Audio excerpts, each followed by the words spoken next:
The night was heavy with silence, the kind of silence that presses upon the soul. Jacob, the son of Isaac, found himself standing at the crossroads of his life. Behind him lay his past, a trail of deception, trickery, and strained family ties. Ahead of him loomed uncertainty, for he saw his brother, whom he had wronged years ago, was coming with 400 men. Jacob was afraid. He remembered the day he had deceived their father Isaac, stealing Esau's blessing. He remembered fleeing for his life, and he knew that now, years later, the time of reckoning had come. He divided his people, his livestock, and his possessions into two groups, hoping that if Esau attacked one, the other might escape. But Jacob knew this wasn't enough. He needed something greater, divine intervention. As night fell, Jacob sent his family and servants across the Jabbok River. Alone in the darkness, Jacob bowed low and prayed, reminding God of his promises.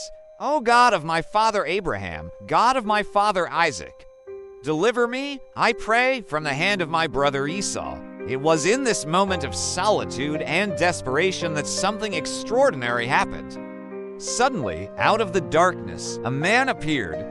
Without a word, this mysterious figure engaged Jacob in a wrestling match. Jacob fought with every ounce of his strength.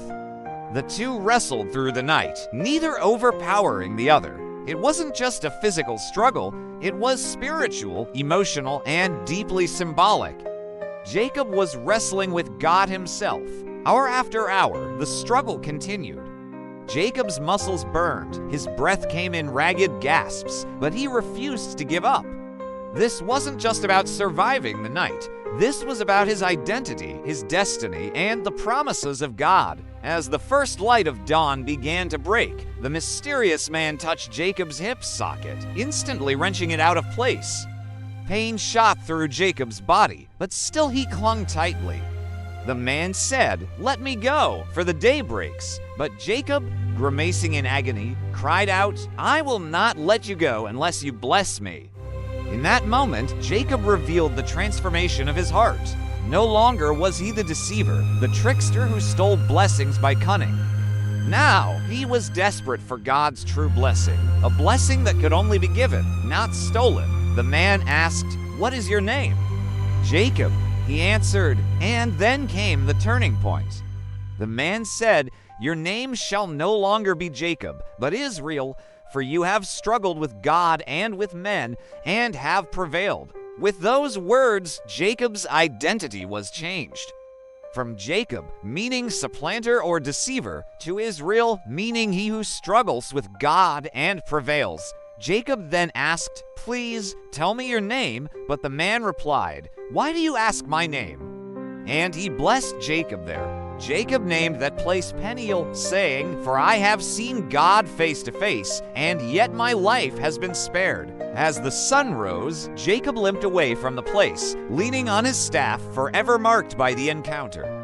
The limp was not a weakness, but a testimony, a reminder that he had wrestled with God and had been transformed.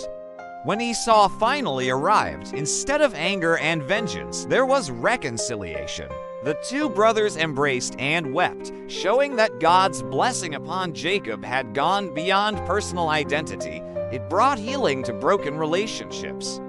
Lessons from Jacob's struggle. The story of Jacob wrestling with God teaches us powerful truths. Sometimes God allows us to wrestle in life to break us, reshape us, and prepare us for destiny. True blessings cannot be stolen or faked. They must come directly from God. An encounter with God changes not only our circumstances, but also our very identity. If this story of Jacob's wrestling with God has inspired you, don't keep it to yourself.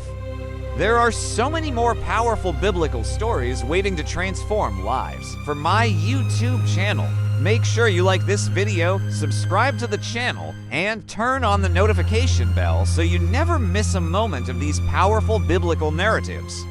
Join our growing family here on YouTube by sharing this video with your friends and loved ones. Together, let's spread God's word far and wide, bringing light, hope, and truth to people everywhere.